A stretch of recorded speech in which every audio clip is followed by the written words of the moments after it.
welcome, guys. I appreciate you guys coming on. How are you guys doing today? Great. Yeah, doing really well. Thanks for having us. This Awesome. is great. Yeah, thanks for having us. Yes. Okay, so I'm going to start off with the first question. Okay, so if you can tell our audience a little bit about yourself and how you stumbled into some of the work that you're doing now. Oh, wow. Ben, why don't you start? Well, so how did we start doing the work that we're doing? Yes. You know, I mean, that's such a long story, but I think really, both Rob and I really have a big heart to really get the truth out. And I always felt like my whole life, my mission here is just to lead people to the light, to God, and to the divine.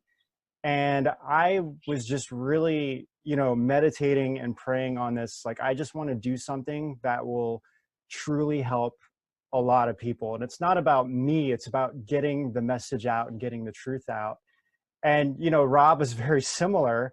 And, this just kind of formed naturally on its own with what we're doing with Edge of Wonder. And I believe because we have that desire and that wish that we put first about truly helping and wanting to help people and getting the truth out, I think that there's naturally this force behind what we're doing that just kind of pushed us forward. So on the surface, it's like, yeah, we're having a lot of success, but really behind the scenes, it's not, there's no way just him and I, who didn't really have much experience, could be this successful without truly having some kind of incredible, mighty force behind us driving this forward. And I honestly believe that is truly what is making us, having the success that we're having. But I mean, aside from that global aspect, on the surface, it was just like, wow, I just wanted to start a YouTube channel for a few years now. And I was doing a lot of Facebook Lives when I was working with Epic Times. And that's kind of how Rob and I started, with all of this. And Rob can talk, I'll let Rob talk a little bit more about that process. And, me being as a photographer, going out on different assignments and seeing firsthand, like at protests, and seeing what's going on, coming back to the, to organize my photos and everything, and then seeing how the mainstream media were covering this. And it's like, holy cow, this is not at all. Like, they're totally, it's like one small thing will happen, and that's the thing that they focus on. And it's like, that wasn't even that important. It's just that that's the controversy or whatever, they want to make it bigger than what it really seems like. So I started noticing this a lot. And, Rob and I kept talking about, like, man, it'd be great to, the Epic Times is doing a really good job to get the truth out. But, there's a lot deeper things that we really wanted to talk about that, couldn't really publish in a mainstream media. So this is the stuff that him and I started getting into, and, kind of where it led. But I'll let Rob take it from there. Okay. Oh, yeah. I mean, Ben and I had, like he just mentioned, we had very similar experiences even growing up. Like we actually were born on the same year. And when him and I talk about our childhoods, they were like carbon copy childhoods of like the things that we experienced and watched even on TV and all of this stuff. So I think people get that from us when they're watching the show, but when Ben and I were stepping in to do Edge of Wonder, and we had this idea to, I think, just like, I really think try to present information and get people thinking for themselves again, because we had seen what was going on with the mainstream media. The Epic Times has been mentioned as probably one of the only medias that's out there right now, or one of the few medias that's out there right now that their agenda is actually to tell the truth, like classic news of like telling facts and you making up your mind on what's going on. And I think with, all of the different parts that make up a human being, it's not just information that people crave. Like, people have spiritual needs as well. And we desired to create a channel where we could actually talk about any of these things. And it was okay to talk about, and to make that, to make weird great again. I don't know how to say it right, but everyone's considered weird for talking about those things, but it's not weird. It's like a big part of our lives. And you know, when we started the channel, we weren't really sure what we were going to find or what we were going to come across. And we ended up coming across a lot of crazy things, like people like you, Desiree, like who are targeted individuals, these people who, you know, have been targeted by entities that are black operations, let's say, and no one will allow these people to talk. And when you talk to them, they have a serious story to tell. And it's not right that these things aren't brought to light. You know, it's not just TIs, it's like satanic ritual abuse. Those things, like if we as a race, as a human race, can't talk about things that are persecuting people, things that are hurting people, things that should not be going on in our society, then what kind of people are we? And that's exactly why Edge of Wonder is the way that it is. It's because there needs to be a space like Edge of Wonder for people to bring these things up, for a voice for people who don't have that voice elsewhere. Of course, we have to be responsible with what we're doing and with how we present that information. And, you know, Ben and I, try to vet the best that we can these things, because it's not like there's a playbook for this stuff. You know, like Ben and I are just doing our best as we go and trying to be responsible to society and to do the right thing. And that doesn't mean we're perfect. Like we actually we pride ourselves in not being perfect, because like, how can you, like, we don't need to be like one of these media companies that tries to hide their tracks if they've made a mistake. Like, we'll just be honest about it. That's the best we can do. That's the way it should be. And I think, yeah, it's like all of these things are a part of the Edge of Wonder mission that Ben and I have shared since the beginning. And it's just a matter of it playing out right now. Wow, thank you for that. And we appreciate you. Oh, no okay, problem. so since we've been working together, has there been a lot of people stepping forward saying that they are also targeted? Way more than you can believe. Actually, there will be, like Ben can speak to this too. We'll be at a conference and people will walk up to us in tears and thanking us for talking about this stuff, because no one will talk about it. And it's like, it's really moving for Ben and I. We're almost like, what did we do? Because we don't realize sometimes the effect that allowing a space to be able to talk about this stuff actually has. Like, we don't realize the effect that it's having. But when we see these people in tears in front of us, we're just like, it actually strengthens our resolve to be doing what we're doing. Because to be quite frank, people can think whatever they want about what we're doing. It is not easy to do what we're doing right now. There's a lot of different issues on a daily basis that we have to deal with. Headaches, very little sleep. And the censorship is one of the biggest things that we're dealing with, you know? Yeah, So, Ben, take it away, please. Well, yeah, because I mean, you know, that I think, you know, all of us are really in this whole entire community. This is something that we're facing on a massive scale. And I mean, it's really a David and Goliath story when you really think about it, you know. Like Desiree, actually, you know, you really inspired a lot of people.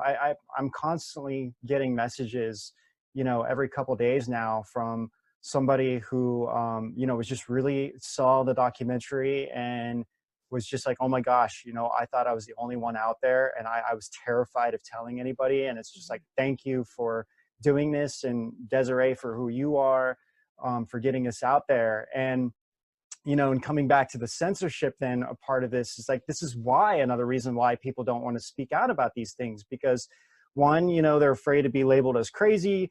Two, they're afraid of the censorship and everything that follows with it. And it's really this massive media structure. And when I say media, I don't mean just the mainstream media. It's like, it's every social media that's there. You know, you have Twitter, Facebook, even YouTube, then you have Google, and you have all the mass media structures. And it's pretty much all of that I just mentioned. It's pretty much 6 companies, you know? So it's like, you have basically 6 companies that are controlling everything that we do, even using Zoom. It's like all connected. And it's so hard. But, you know, I think that's the triumph in it, and that's the reward, and that's the amazing thing of what we're all doing, is that we are truly the story of David and Goliath, going up with these giant mass corporations that have multi-billion dollars. And, you know, the pen is truly mightier than the sword in this case. You know, you can write a post that can actually go viral. And it's a wonderful thing to see how many people are truly waking up to the truth and are realizing, like, oh my gosh, you know, even if they don't agree necessarily with what people are saying, it's kind of like that's their right to post what they're saying. They shouldn't be censored just because somebody else disagrees with it. I mean, that's part of our Constitution and being in America is freedom of speech. So I think that's a really important point. And it's just really heartening to see so many people coming out and not trusting that anymore. Yes, and I've had several people reach out to me as well, like a lot that reach out and, you know, thanking me for, you know, coming forward. And a lot of military people, like people that are in the military that don't have a whole lot of mutual friends. And you go to their Facebook, you can see it that they're in their active military, and they message me and say, thank you for coming forward. So there's obviously something that they know about, and then they're messaging me, letting me know, like giving me the thumbs up. So I've seen a lot of that, and I was like, wow, because I've never had that kind of attention before coming from people that were not already targeted. So I thank you for that, you guys. Yeah. Actually, I wanna piggyback off of something Ben said, because I think this is really important. But first, before I say all of these things, I just want to explain, like, by no means are Ben and I an expert on this subject, right? All I can do is share with the audience here what Ben and I have discovered since we started the show and from our research. And you have to understand our research, like we have over 200 videos now of just a ridiculous amount of research. Now, I'm not saying that makes us an expert in anything. It's just we're big dorks. I mean, I'm just going to say it. But the thing is that as we've been researching, we've been finding that it really comes down to the key is these corporations that Ben mentioned, right? These corporations and even these institutions and these research firms that are out there for years and years and years, these entities with large amounts of money have been conducting research. They've been conducting research on all kinds of things. And if you pull that research, or if you take into consideration that the intelligence agencies themselves are involved with some of these corporations or have contracts with these corporations, and pull from the different research and pool that research, just like I said, it's enough to blow your mind. What they have there is an ability with all of that research to do things that you at home can't even understand. Like none of us, even Ben and I, don't even fully understand. We're coming to understand these things, right? But when it comes to the method by which targeted individuals are targeted, if you at home don't think that there has been research conducted on these things for well over 100 years, we could be looking at hundreds and hundreds of years of how the psyche, the human psyche, is manipulated. You could just go back simply, even if you just did a dig on how marketing and advertising firms were manipulating people in the 60s, it would be shocking to you.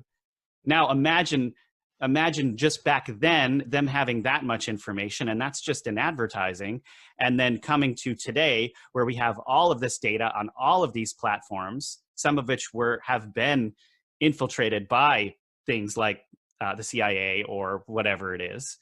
You can just imagine how easy it would be to get into someone's head.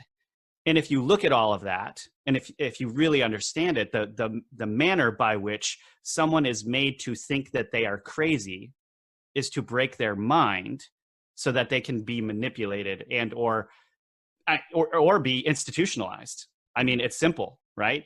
And so if you look at, okay, I always love talking to older folks, because talking to older folks is this window into this time that was like so much simpler. And what I found is a lot of these older folks who went through really traumatic, like war scenarios, right? Oftentimes their outlook on life is like the most amazing thing you've ever seen. They're like, they were like, you know, really, really traumatized. And they just have like the most amazing, simple heroic outlook on life. Like even their thoughts when they were in war, it was just more simple. Like, oh, we were just really hoping that if we died, it was a hero's death. And I mean, think about how many of us would have that outlook right now. And they've been through these major traumatic things. And I really think that the reason why they were able to overcome their post-traumatic stress disorder or their traumatic experiences is because they've actually faced those things. They've taken them on. They haven't looked at themselves as the enemy, and they've taken these steps to allow it to enrich their life rather than take them down a dark path, which is very difficult. We're all told to go down that dark path or medicate or this or that now. And again, I'm not an expert on this stuff. I'm just talking about my experiences and what I've seen. But I do think that that whole part of the entire thing, the research and how they target, these have been operations in military and civilian intelligence agencies for years. So we should understand that and look into it ourselves to understand this better, and not think that anyone who comes out and says that they're being interfered with is crazy. I don't know, Ben, if you want to add to that. No, I think what you said was really right on. I don't really have much to add to that. It's just, you're absolutely right. It's like the victim mentality versus the, survival mentality. That's right. Yeah, that's right. Having faith is key.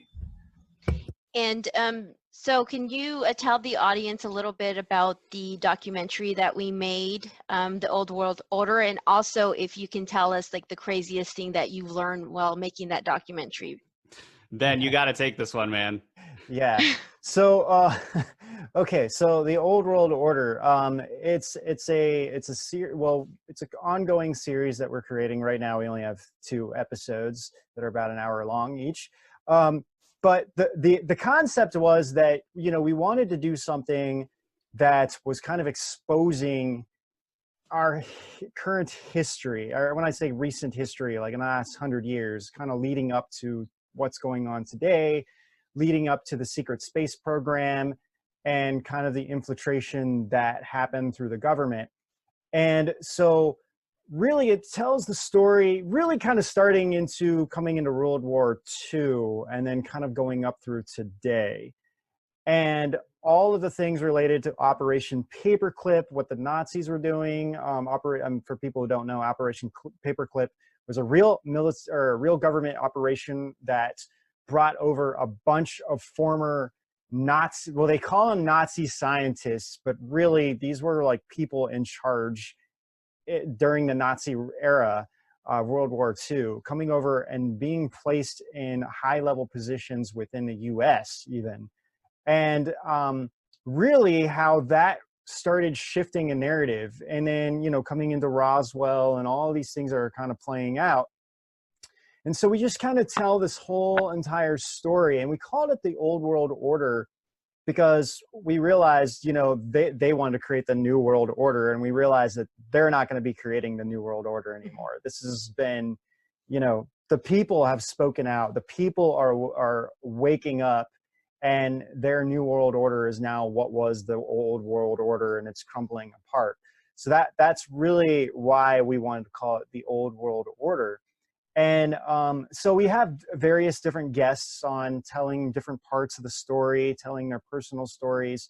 And the first one was really more of kind of an introduction of that whole era coming out of World War II and slowly coming into NASA, JFK assassination even, what JFK was truly trying to do, and coming in forming some of the secret groups of like Majestic 12.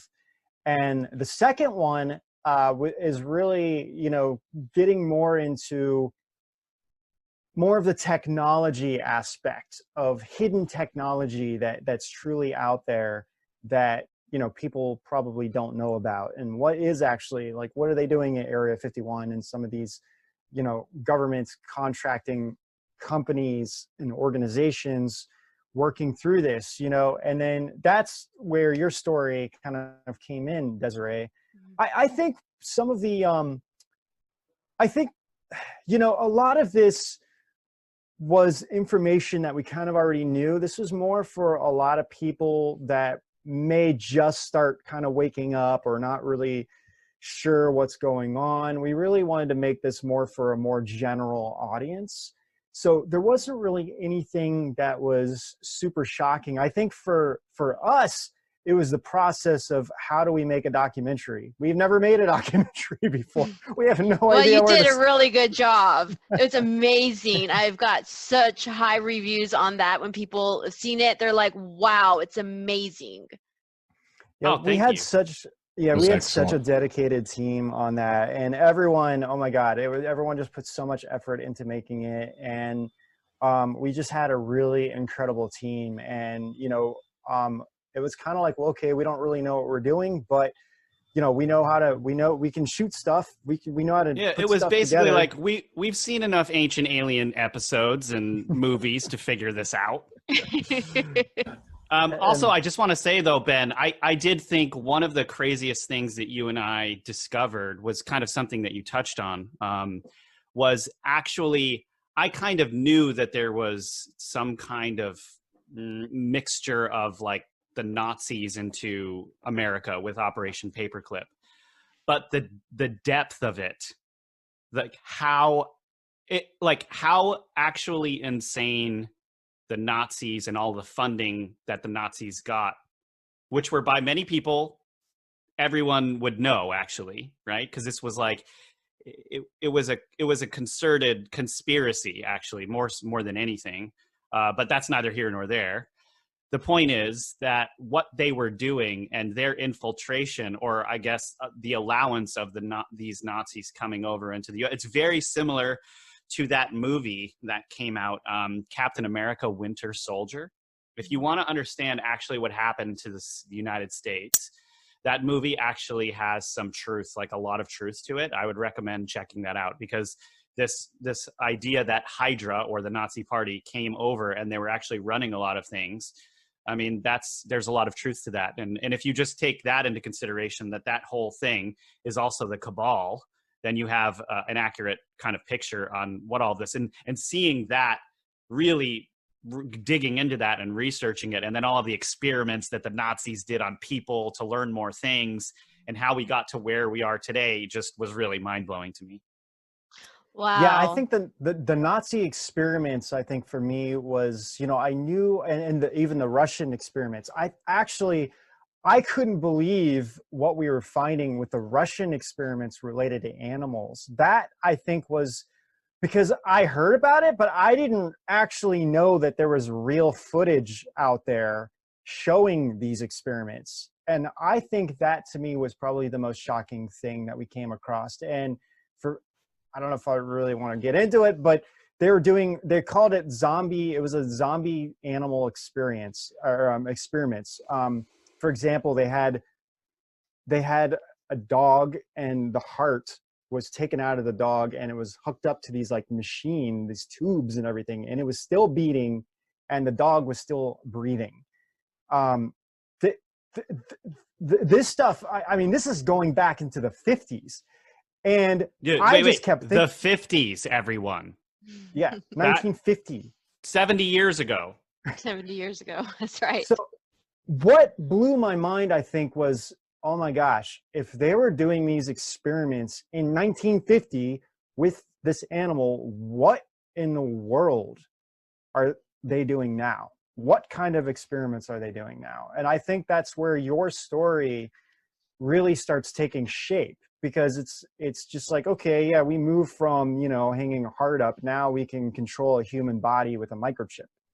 And, on the surface, when you talk about it, it sounds kind of nuts, but the point of this, really, like, what we wanted people to take away from this documentary is that we wanted people to walk away feeling that this stuff is not science fiction. This stuff is real. This stuff is really happening. It's happening to real people.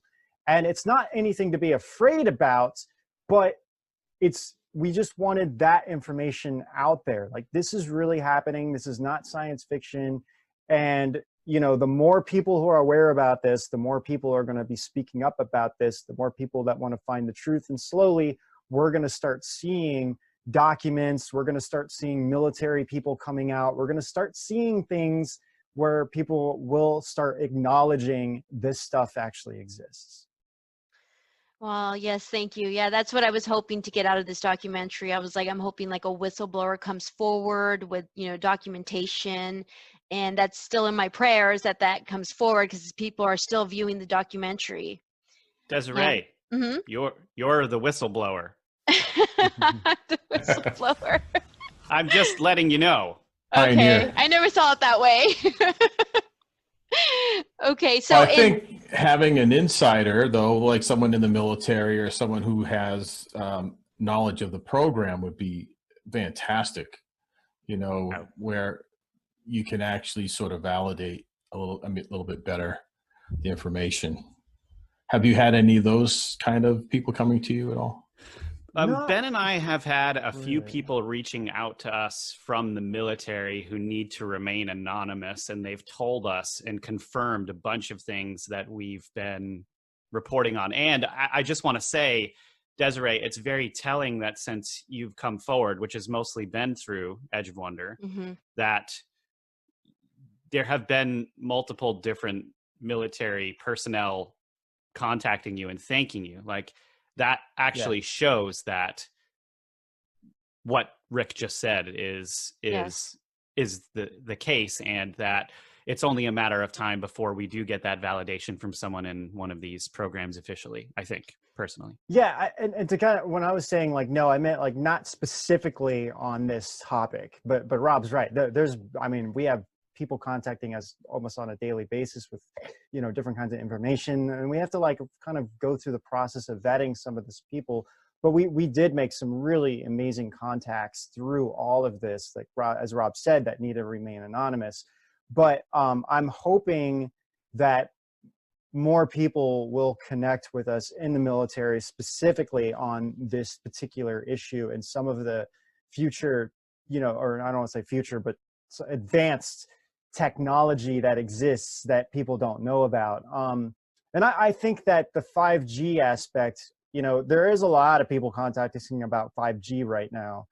And, somebody who does some amazing work who we interviewed early on actually is a guy named James Scott, who is kind of a contracting cybersecurity expert through different agencies within the government. And, he does some really good work on, kind of what 5G is and how it affects the body. Yeah. I mean, back in 2018, he was talking about how 5G was a gigantic danger and the different types of technologies that can send out signals and control your body.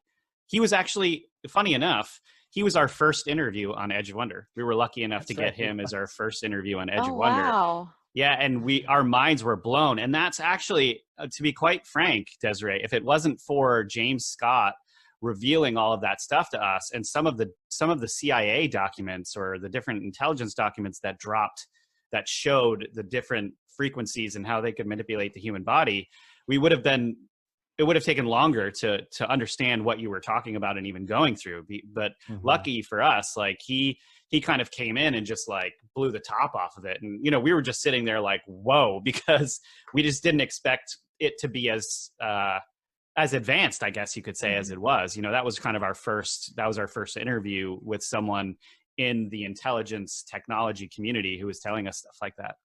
Yeah, and how did you feel when I told you? I think we did it when we went live in New York, when I said that they can actually see out of my eyes, they can comment on my imagination, they can hear my thoughts. What did you think about that when I first said that to you guys? I mean, see, the thing is, you have to understand with Ben and I, there are technologies that can do that, and there are elements of your human body that can be trained to do that. And sometimes those are even being, as you said, and also like foreign, then it gets kind of a different level of like spirit possession and things like that too. There's all kinds of things that can do these things. So selling us on that wasn't very hard. It's for the home audience, of course, when you're having a show, it really comes down to the documentation and stuff like that. I mean, you have stacks of documentation on this stuff too, which has been helpful for us to see you know, what you're going through and all of those things. But the fact that they would have technology that does that doesn't surprise me in the least, especially when you take into consideration what Ben said before about the experiments they were doing even in the 1950s and before that, where they were actually, I mean, of course, like they've had all of this time to develop all of those things. And if you think the Cold War stopped, I mean, give me a break. Like that whole thing, the technology being developed never stopped. I mean, that's just an ongoing thing. Well, and also to kind of add on to that too, you know, recently, and in fact, the New York Times had an article about it. There was a Chinese doctor, this was about a couple years ago, came out and said that he is very confident he could do a physical head transplant. So, Oh, wow. for example, if your body was paralyzed, he could take your head and put it on a different body and you know, whatever. But it's like, oh my God, this just brings up a bazillion ethical questions. And on top of that, okay, in order for him to say that he feels like he could be successful at it, he has to be already trying this, right? Like you just can't say, hey, I think I can do this and let me just get, you know, one person and do this for the first time. There's no way possible. So, you know, with the organ harvesting that's happening in China and with all of the stuff that's coming out, we know about there's like a huge, gigantic underground baby whole thing about selling babies on the black market, whether some of them are dead, some of them are alive. Like China's doing very, very horrible stuff. And actually, we're finding out that a lot of it was based out of Wuhan. So there's no coincidence that this virus started in Wuhan. Oh, Ben, we lost your audio, we lost man. your audio. I heard something click before it lost.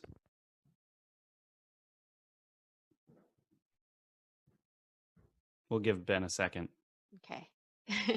So anyway, to what he was saying is like, yeah, like the more we research, you know, the epicenter of the coronavirus, we started finding all of these other really strange things about Wuhan and what exists in Wuhan and the connections between Wuhan and Shanghai and all of this stuff. And it actually impacts our world way more than anyone knows. Even celebrities in Hollywood, it's been impacting because a lot of drugs that they take seem to be coming from there, that they're made from there, like human adrenochrome, which is another one of these hot topics that, you know, is very divisive out there because people think it doesn't exist or something like that. But there are actual websites in Wuhan and in Shanghai that actually sell human adrenochrome. And we had one of our— Can you explain what that is in case some people on the call don't know what that is? Yes. So this is way outside of the topics that we're covering on this, but basically human adrenochrome is what happens is when someone is afraid, they release adrenochrome. They release adrenaline into their bloodstream. And if the blood is harvested at the time when the adrenaline, so what happens is the adrenaline goes into the bloodstream and someone is killed right away. And then the blood is harvested and that turns into a drug that the elites take. But it's not regular blood that they would take. They take the blood, like the whole idea behind the blood is that it gives them a sense of euphoria, but it actually makes them more youthful too, because it's apparently young people's adrenaline blood. So the adrenochrome is actually from children. Now you can look into this yourself. I wouldn't recommend just believing me, but there's loads of research to back up that this is what's going on. Actually, 3 of the episodes that we just produced on the celebrity madness revolved around the coronavirus, go into great detail on how all of this works and how it was set up. Yeah, Ben, I'm not sure if you've got your audio back. Yeah, I do now. Yeah. Oh, good. Yeah, it seems like the pineal gland and the adrenal glands, which are the adrenal glands, are on the kidneys, and you know, working in sync together, and it looks like they extract it through this method. So it looks like it's the glands itself that they extract the adrenaline from, and you know, with the organ harvesting happening in China, this is on a massive scale. I mean, my gosh, there's already been a lot of reports about it. I mean, on a low estimate, we can be very confident in saying that 1 million people are dying a year on the black organ trade markets in China. And that being said, it's like, okay, you know, they have all, you know, they're going to try to figure out every possible way to make money from these people, whether it's sell their organs, sell their blood, you know. So it makes sense that, you know, and the people are alive when they're doing these organ harvesting things, you know, on the people. So this fear is already going through them. So most likely a lot of it is coming from, you know, Falun Gong practitioners and like, you know, children of Falun Gong practitioners, children of people who are petitioners, anybody Political who's kind of against the, anybody who's against the government for the most part, you know. So there have been 3 groups that have been largely discussed when organ harvesting has been brought up: Falun Gong practitioners, Christians, and Uyghurs. So Uyghurs are actually more like a group of people that exist in the Xinjiang region of China, and so these different groups have been persecuted. Like the Christians have been persecuted really bad. But of course, over the last 20 years, that focus of persecution has been largely on these Falun Gong practitioners. It's horrible. The numbers are just absolutely mind blowing. Yeah, it really is. And it's underground Christians, to be specific. I mean, it's a complicated thing with China and religion, because you can on the surface, you can believe whatever you want to believe, but you have to register it through the party. And and the party always has to come first. The party is God. Whatever religion or belief you believe comes second to the party. Yeah. So of course, like true Christianity and Falun Gong and a lot of Buddhist cultures or beliefs, even Taoism, you know, they all believe that God is, you know, above everything. And so this is why a lot of groups are being persecuted by the CCP, the Chinese Communist Party. But on the other side, you know, some of the monks that are abbots and temples and stuff are actually Communist Party members, and they're there to mostly degrade a lot of the true Buddhist teachings or change the you know, the message in a lot of these really ancient religions. Like for instance, the Bible, the Chinese version of the Bible that's been approved by the CCP isn't the real, it's like not the real Bible. Like these underground Christians have to go underground to get real Bibles. And like, then if they're caught with those Bibles, you know, that's considered treason or something. Like you're going against, I mean, it's just a very messed up situation that I think, you know, we're lucky we don't have that here. Sorry, Desiree, go ahead. Oh, no, we're going to have Venencia. She's going to ask, I think, another question, and then we got to wrap it up because we have another speaker coming in 10 minutes. So, V, the mic's for you. Take over. All right. Thank you, Desiree. I'd just like to thank Ben, Rob, and Rick for joining us today, and thank you for being of service. One last question. What can we expect from Edge of Wonder TV and Edge of Wonder moving forward into the future? Here's your opportunity to help you know, to self-promote. Yeah. Would you like me to start, Ben, and then you can fill in? Go ahead. Okay. So, well, what we're doing with edgeofwonder.tv is, excuse me, we've been getting censored really hard on YouTube. And also we can't put stuff up on YouTube that we would like to put up of some of our research because they view those things as, you know, censored topics, right? So we actually started edgeofwonder.tv as it was simply like our own Patreon platform, but it developed into something that we would give back to anyone who was a patron by providing videos. And then we started to do more work because there was more information that we wanted to get out and put up on edgeofwonder.tv as opposed to YouTube for the censorship reasons that I mentioned. And we've developed, you know, enough momentum on edgeofwonder.tv where we've actually started to bring on new content creators onto edgeofwonder.tv so that they have a place that isn't, you know, paying them like less than cents to the dollar on the work that they're doing, right? Like, so we're actually bringing on more and more content creators to share their research in an uncensored environment. Basically, we have very few rules. As long as people aren't trying to harm people, then we're all about it, right? Or posting like satanic stuff. Amen to that, Ben. So we're doing all kinds of great, crazy stuff on there. We have a big music industry series that exposes the music industry. It's probably our most watched series. We have a cannibalism series on there that actually is the most biblical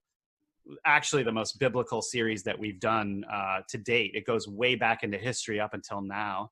And we're actually we have the Old World Order that we just mentioned, which is like our really high-end docu-series. And we're working on now a sports industry series, and we're also working on an artifacts series. So Hitler, to mention the Nazis, when Hitler was doing everything, he was actually looking for these artifacts that he thought had power.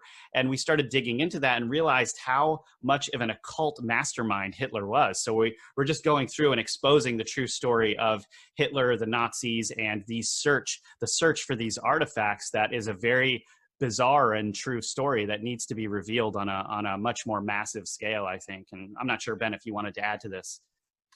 Oh, yeah, no, I think you summed up a lot. Again, I think the main point is we want to bring on a lot more content creators. Just with everything going on right now in the quarantine, everything, it's been a little bit challenging trying to do that. And then, yeah, we're definitely gonna be making a lot more documentaries. We actually have a lot of content that we've already filmed. So, with the Old World Order series, first it was the Secret Space Program.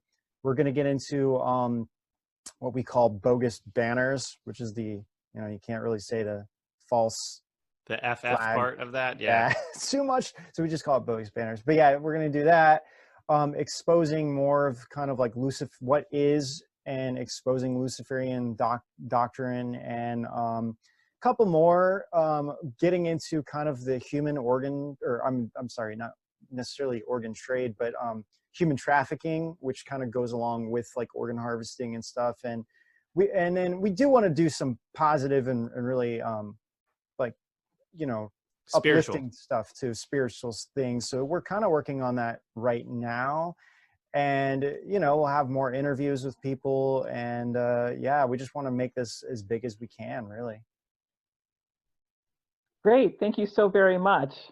And at this point, we were going to take some viewer questions, but we're actually running out of time here, so we're going to pass it over. Thank you so very much, you two. Yes, thank you so much. I honor you and appreciate everything you're doing for the TIs. Thank you, guys. Oh, thank you. Thanks for having us so much. Yeah, thanks, guys. Thanks for having us. Okay, all right. Bye-bye, guys. Thanks for being here.